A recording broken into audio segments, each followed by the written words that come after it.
Hello. It's me, the BS detector. I'm back. It's been like probably, I don't know, like a week or something since I've been able to film because I was very busy this week. I met up with some friends, went to lunch one day. I went down the Chattahoochee and got some sun. So I'm a little bit tan. And then I worked. So I really had not had much time. And my hair is like, what is this? What is this? These baby hairs. Anyways, I digress. Um, so I haven't really had much time to read, but the devil is busy, and so are the Jays, the 13th tribe, God's chosen. And I think more and more people every freaking day are noticing. I'm sorry, this is driving me nuts. This hair thing. Okay, anyways, so I decided to, I think, stop the video earlier a little bit before, just because we got to a stopping place of chapter 2. So now we're on chapter 3. Of the 13th Tribe by Arthur Koestler. The reading of this is for commentary and educational purposes. Just want to put that disclaimer out there so nobody tries to come for me for copyright or whatever. I'm not just sitting here reading the dang book. You know what I mean? My makeup is all crazy. I just worked like I don't know, 13-hour shift or something. Something. One and a,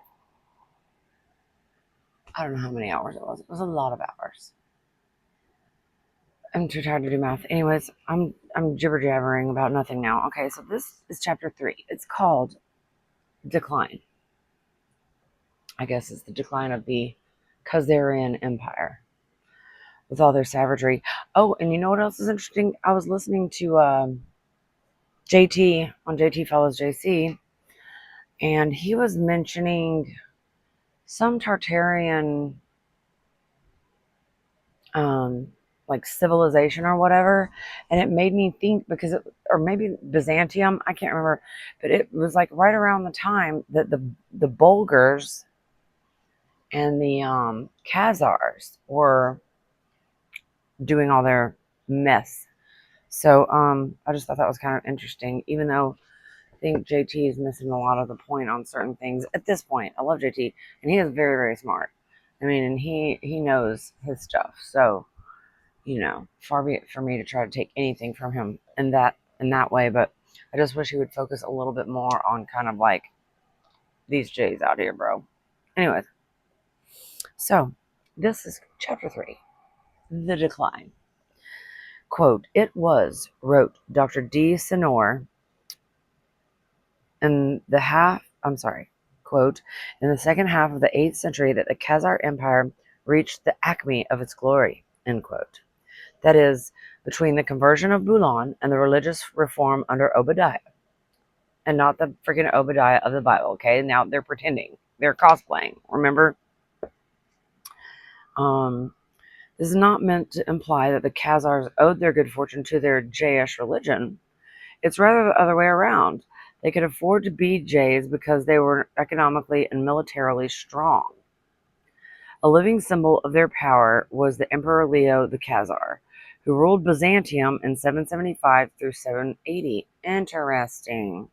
So named after his mother, the Khazar princess, quote, Flower, the one who created a new fashion at the court. We remember that her marriage took place shortly after the great Khazar victory over the Muslims and the Battle of Ardabil, which is mentioned in the letter of Joseph and other sources. The two events, Dunlop remarks, quote, are hardly related.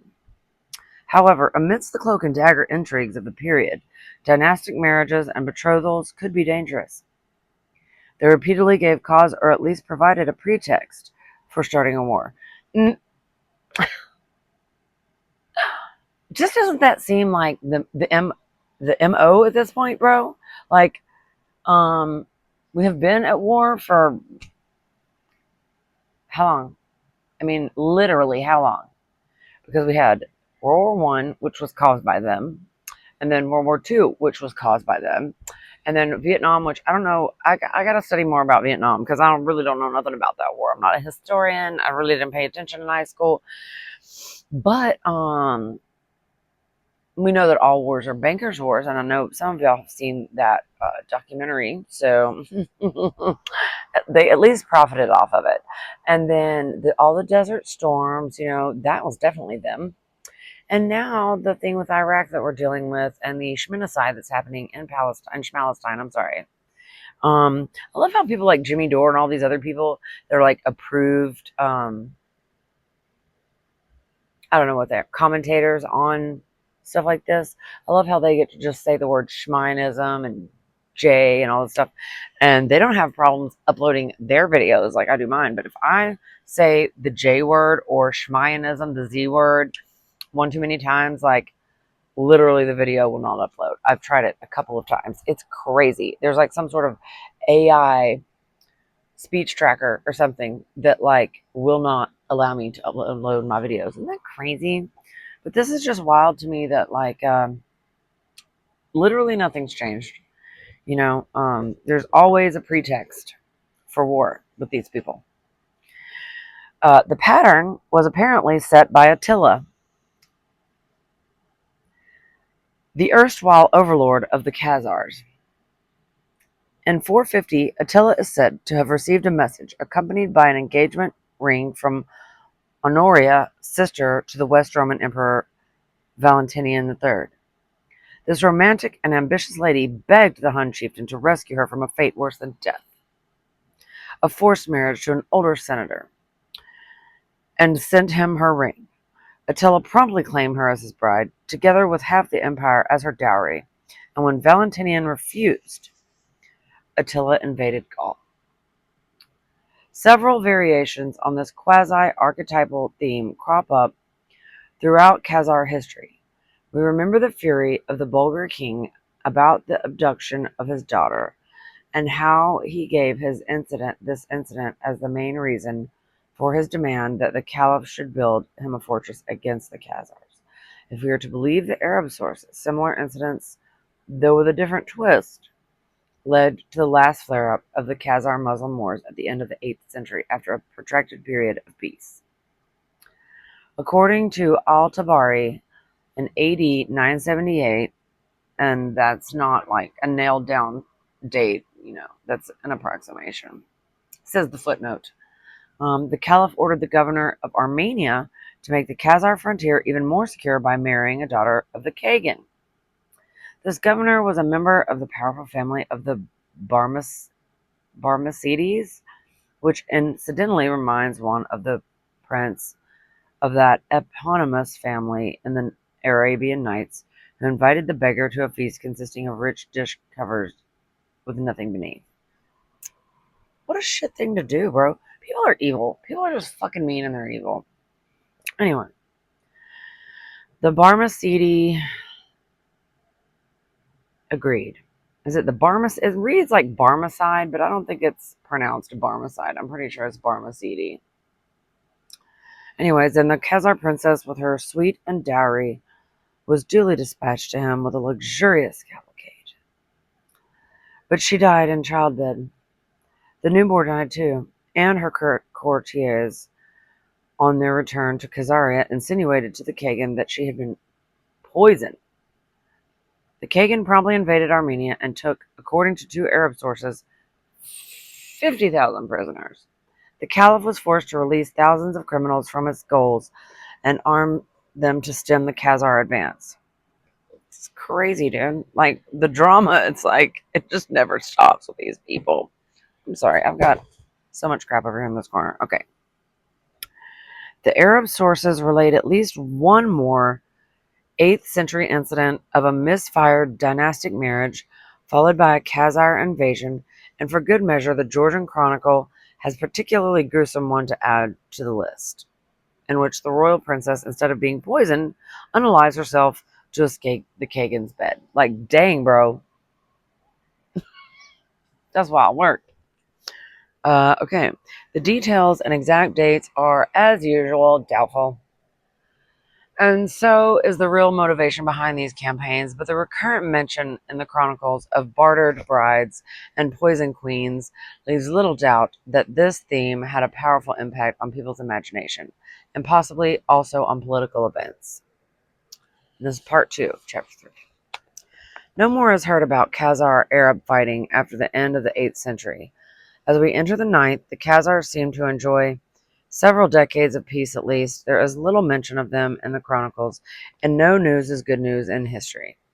The southern frontiers of their country had been pacified. Relations with the Caliphate had settled down to a tacit non-aggression pact. Relations with Byzantium continued to be definitely friendly. Yet in the middle of this comparatively idyllic period, there is an ominous episode which foreshadowed new dangers. In 833 or thereabouts, Khazar Kagan and the Bek sent an embassy to the East Roman Empire Theophilus, asking for skilled architects and craftsmen to build them a fortress on the lower reaches of the Don. The emperor responded with alacrity.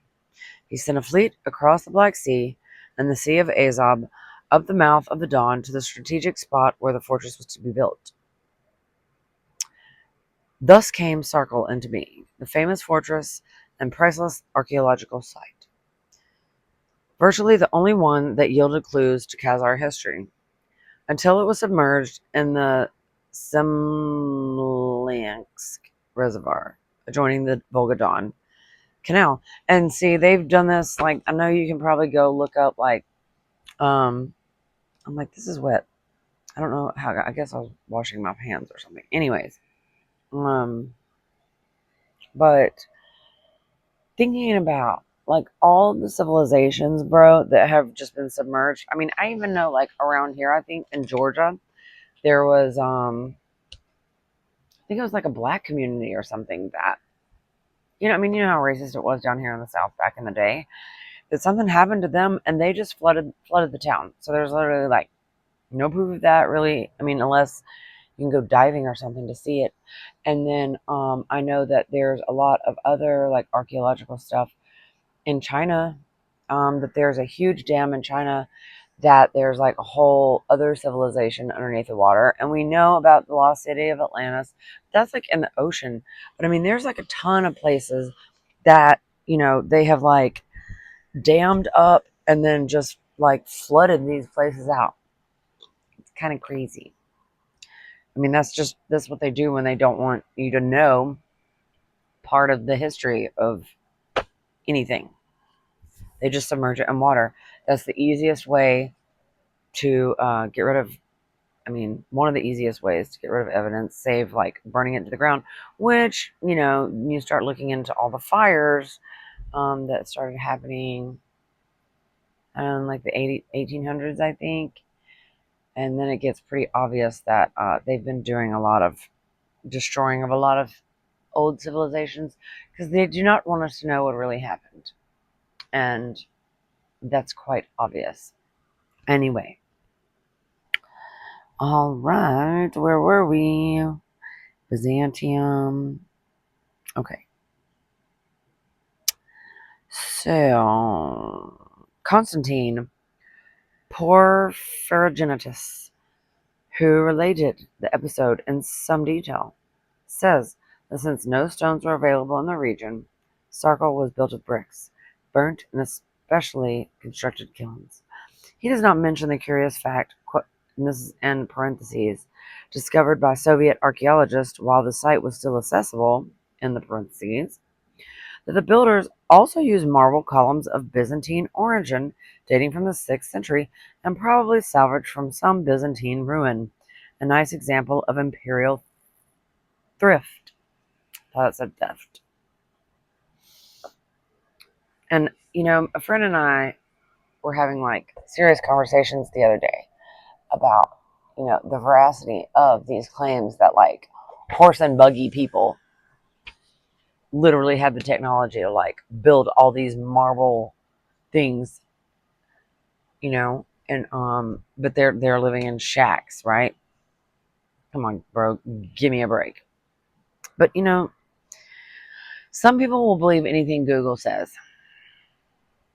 I don't. So that's just that. Anyways, the potential enemy against whom this impressive fortress was built by joint Roman Khazar effort were those formidable and menacing newcomers on the world scene, from the west called Vikings or Norsemen, and the east called Rus, Ros, or Rus.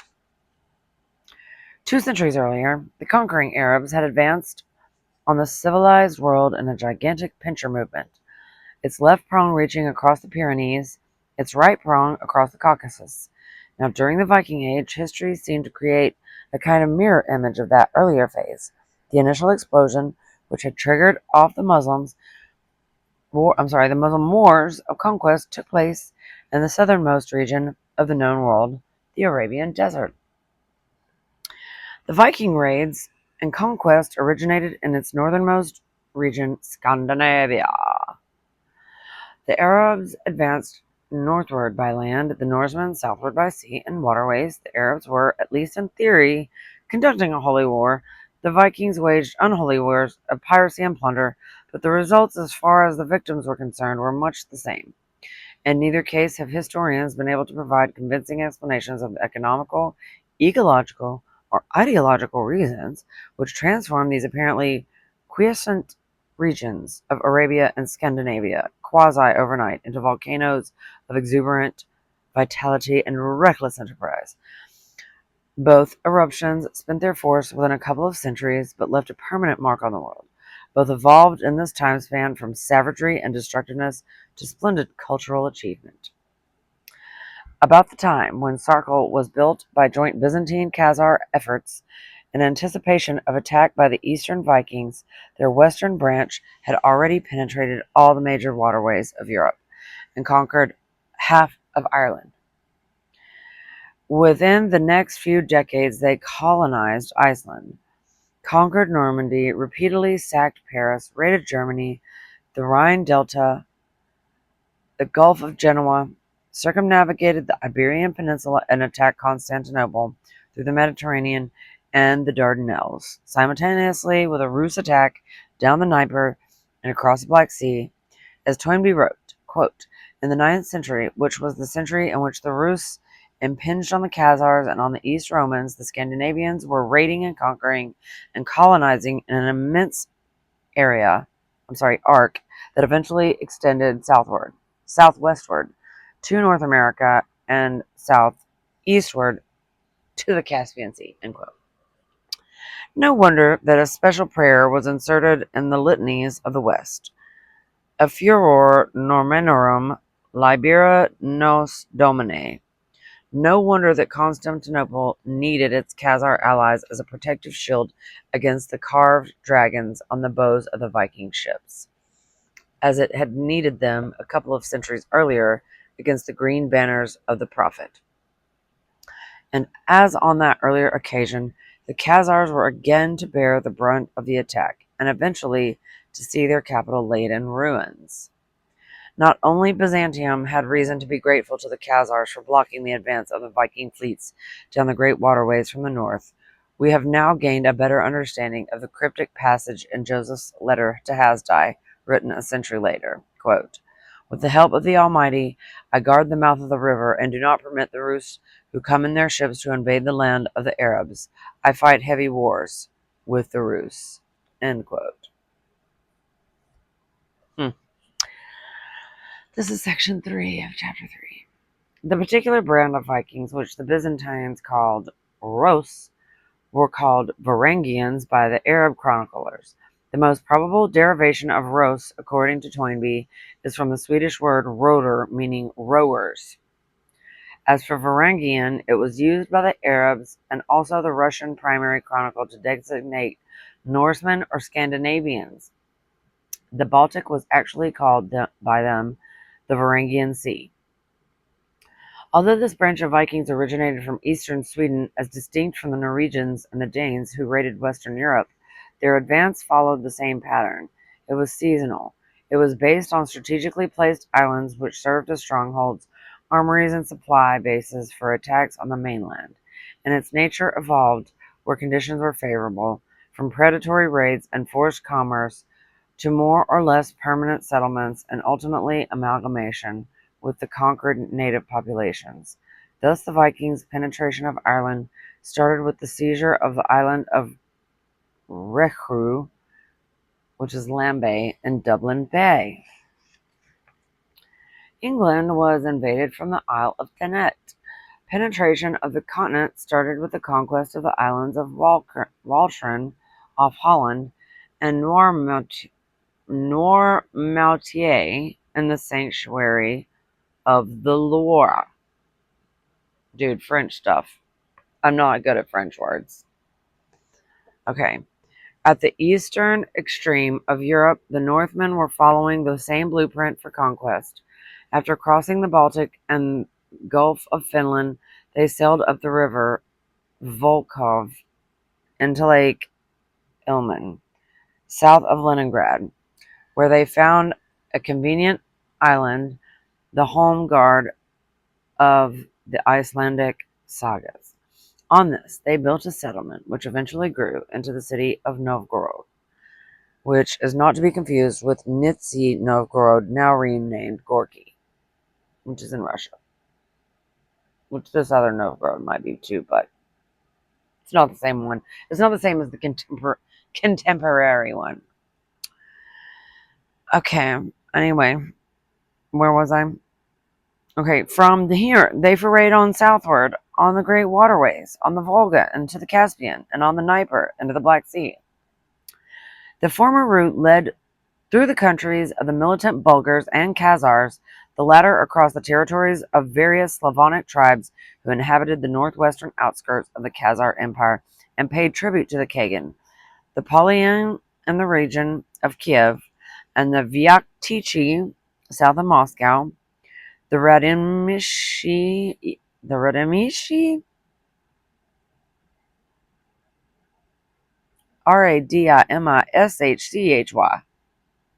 Ishishi. Anyways, the Severine on the River Durna.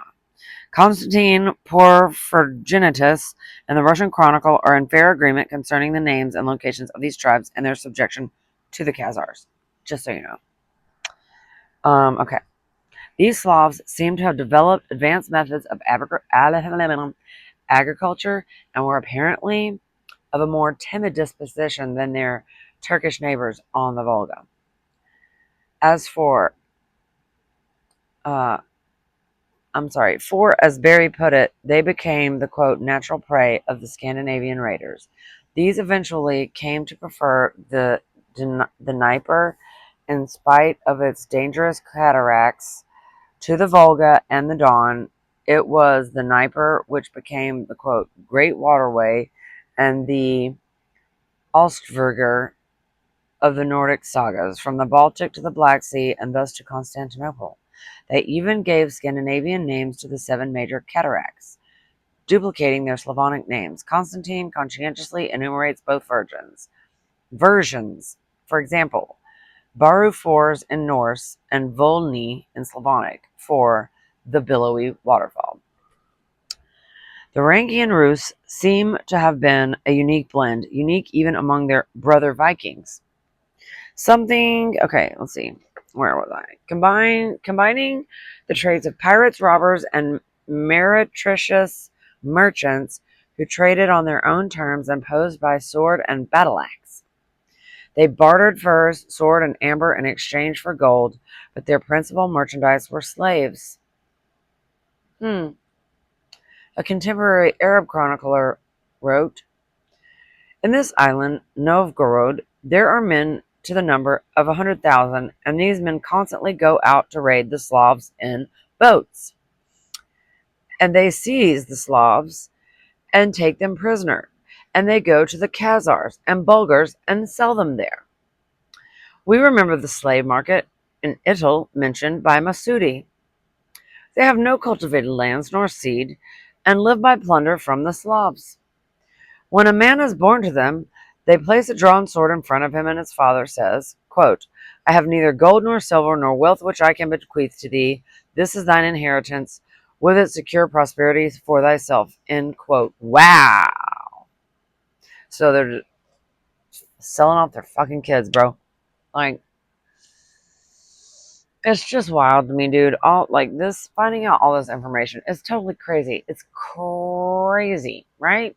Like, I mean, I'm not saying that like no, medieval or whatever time period this is, um, they like not.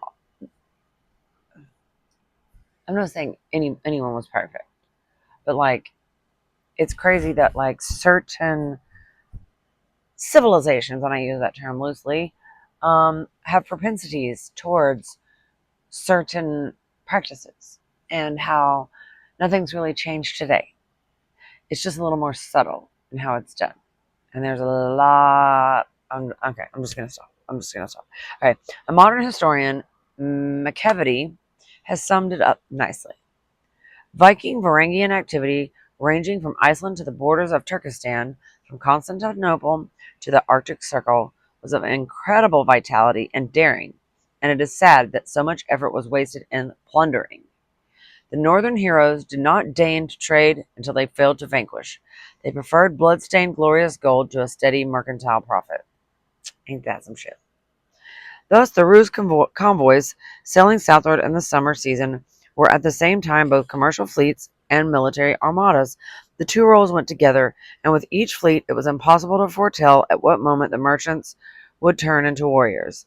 The size of these fleets was formidable. Masudi speaks of a Ruse force entering the Caspian from the Volga in 912 to 913 as comprising, quote, about 500 ships, each manned by 100 persons, end quote.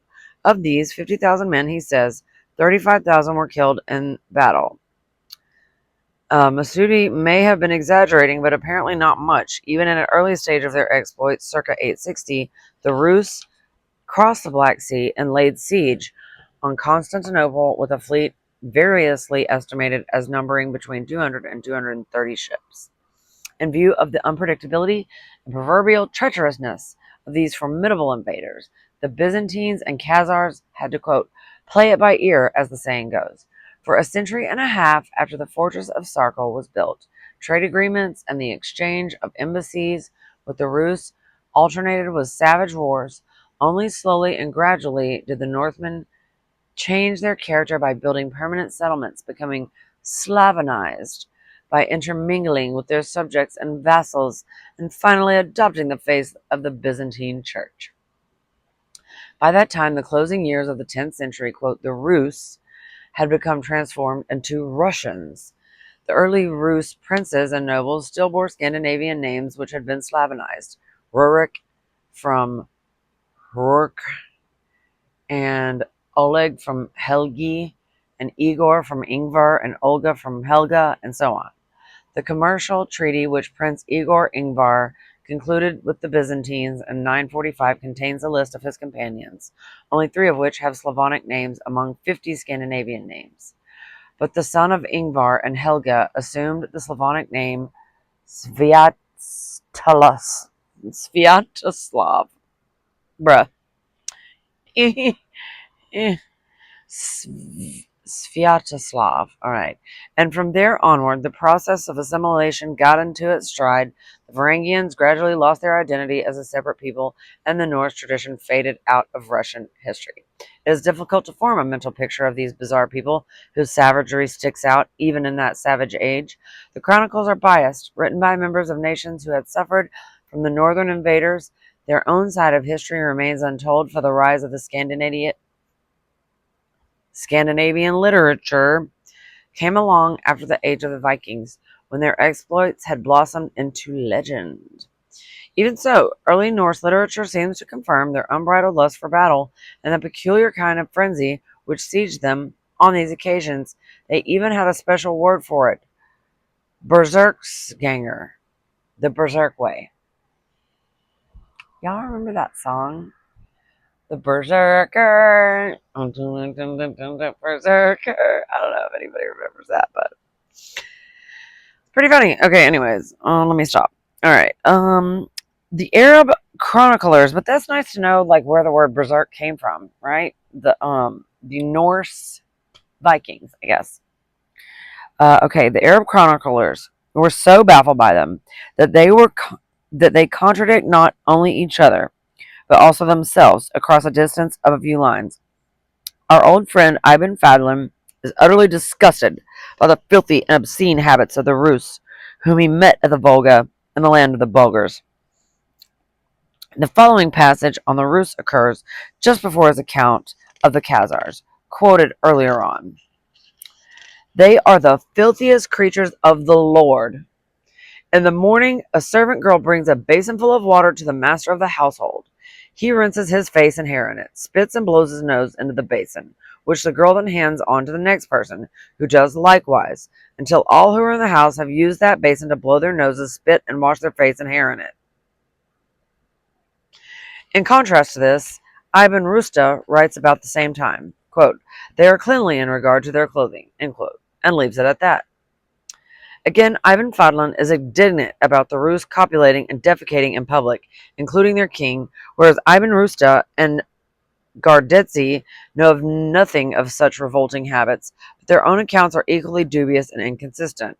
Thus, Ivan Rusta, quote, they honor their guests and are kind to strangers who seek shelter with them, and everyone who is in misfortune among them. They do not allow anyone among them to tyrannize them, and whoever among them does wrong or is oppressive, they find out such a one and expel him from among them, end quote. Ain't nothing wrong with that. But a few paragraphs further down, he paints quite a different picture, or rather vignette, of conditions in Rus society. Not one of them goes to satisfy a natural need alone, but he is accompanied by 3 of his companions who guard him between them, and each one of them has his sword because of the lack of security and treachery among them. For if a man has even a little wealth, his own brother and his friend who is with him covet it and seek to kill him and despoil him. Wow. Regarding their martial virtues, however, the sources are unanimous. These people are vigorous and courageous, and when they descend on open ground, none can escape from them without being destroyed, and their women taken possession of, and themselves taken into slavery. Sounds like a great game. Okay, so let's try to do part 4 of chapter 3, and then I'll stop, and then upload, and then maybe read a little bit more. I don't know, because I feel like I have been slacking majorly. Sorry, dude, I keep hitting them. The tripod. This here. Like, it's bothering me so bad. Okay, anyways. Such were the prospects which now faced the Khazars. Okay. They, they were who they were. They adopted this Judaism religion. Okay. They're not the original people from the Bible. Okay. They are just not. Get the net on that. Okay. And then, they're being plundered and whatnot by Vikings and Russians, or the people who became Russians. Sarkol was built just in time. It enabled them to control the movements of the Rus flotillas along the lower reaches of the Don and the Don-Volga portage, quote, the Khazarian way. By and large, it seems that during the first century of their presence on the scene, very roughly 830 to 930, the plundering raids of the Rus were mainly directed against Byzantium, where obviously richer plunder was to be had. Whereas their relations with the Khazars were essentially on a trading basis, though not without friction and intermittent clashes. At any rate, the Khazars were able to control the Rus' trade routes and to levy their 10% tax on all cargoes passing through their country to Byzantium and to the Muslim lands. They also exerted some cultural influence on the Northmen, who for all their violent ways had a naive willingness to learn from the people with whom they came into contact. The extent of this influence is indicated by the adoption of the title, quote, Kagan, by the early Rus rulers of Novgorod. This is confirmed both by Byzantine and Arab sources. For instance, Ibn Rusta, after describing the island on which Novgorod was built, states, quote, they have a king who is called Kagan Rus, end quote. Moreover, Ibn Fadlan reports that the Kagan Rus has a general who leads the army and represents him to the people. Zeki Validi has pointed out that such delegation of the army commanded was unknown among the Germanic people of the north, where the king must be the foremost warrior. Validi concludes that the Rus obviously imitated the Khazar system of twin rule. This is not unlikely in view of the fact that the Khazars were the most prosperous and culturally advanced people with whom the Rus, in the early stages of their conquest, made territorial contact. And that contact must have been fairly intense, since there was a colony of Rus merchants in Italy, and also a community of Khazar Jays in Kiev. Kiev. People call it Kiev, but everybody else calls it Kiev, so we're going to call it Kiev. It is sad to report in this context that more than 1,000 years after the events under discussion, the Soviet regime has done its best to expunge the memory of the Khazars' historic role and cultural achievements. On January 12, 1952, The Times carried the following news item, quote, "Early Russian culture belittled, Soviet historian rebuked." Another Soviet historian has been criticized by Pravda for belittling the early culture and development of the Russian people. He is a professor, Artemov, who, at a recent session of the Department of History and Philosophy at the USSR Academy of Sciences, repeated a theory which he had put forward in a book in 1937 that the ancient city of Kiev owed a great deal to the Khazar peoples. He pictures them in the role of an advanced people who fell victim to the aggressive aspirations of the Russians. Quote, "All these things," says Pravda, "have nothing in common with historical facts. The Khazar kingdom, which represented the primitive amalgamation of different tribes, played no positive role whatever in the creating of the statehood of the Eastern Slavs. Ancient sources testify that state formations arose among the Eastern Slavs long before any record of the Khazars. The Khazar kingdom, far from promoting the development of the ancient Russian state, retarded the progress of the Eastern Slav tribes. The materials obtained by our archaeologists indicate the high level of culture in ancient Russia. Only by flouting the historical truth and neglecting the facts can one speak of the superiority of the Khazar culture. The idolization of the Khazar kingdom reflects a manifest survival of the defective views of the the bougie historians who belittle their indigenous development of the Russian people. The erroneousness of this concept is evident. Such a conception cannot be accepted by Soviet historiography." End quote. Artemov, whom I have frequently quoted, published, besides numerous articles in learned journals, his first book, which dealt with early history of the Khazars in 1937. His magnum opus, History of the Khazars, was apparently in preparation when Pravda struck. As a result, the book was published only 10 years later, 1962, carrying a recantation in its final section which amounted to a denial of all that went before and indeed of the author's life work. The relevant passages in it read, "The Khazar kingdom disintegrated and fell into pieces, from which the majority merged with other related peoples, and the minority, settling in Italy, lost its nationality and turned into a parasitic class with a Jayish coloration." Parasitic Jayish class, you say. So nothing's changed, really, in 100 and something years. Okay. So the Russians never shunned the cultural achievements of the East, but from it, the Idol Khazars, the Russians took nothing. Thus, also, by the way, the militant Khazar Judaism was treated by other peoples connected with it, the Magyars, Bulgars, Pechenegs, Alans, and Polovtsians. The need to struggle with the exploiters from Idol stimulated the unification of the Guz and the Slavs around the Golden Throne of Kiev. And this unity, in its turn, created the possibility and prospect for a violent growth not only of the Russian state system, but also of ancient Russian culture. This culture has always been original and never depended on Khazar influence. Those insignificant Eastern elements in Rus culture which were passed down by the Khazars and which one usually bears in mind when dealing with the problems of culture ties between the Rus and the Khazars did not penetrate into the heart of Russian culture, but remained on the surface and were of short duration and small significance. They offer no ground at all for pointing out a, quote, Khazar period in the history of Russian culture. The dictates of the party line completed the process of obliteration, which started with the flooding of the remains of Sarkol. So I guess, just like every other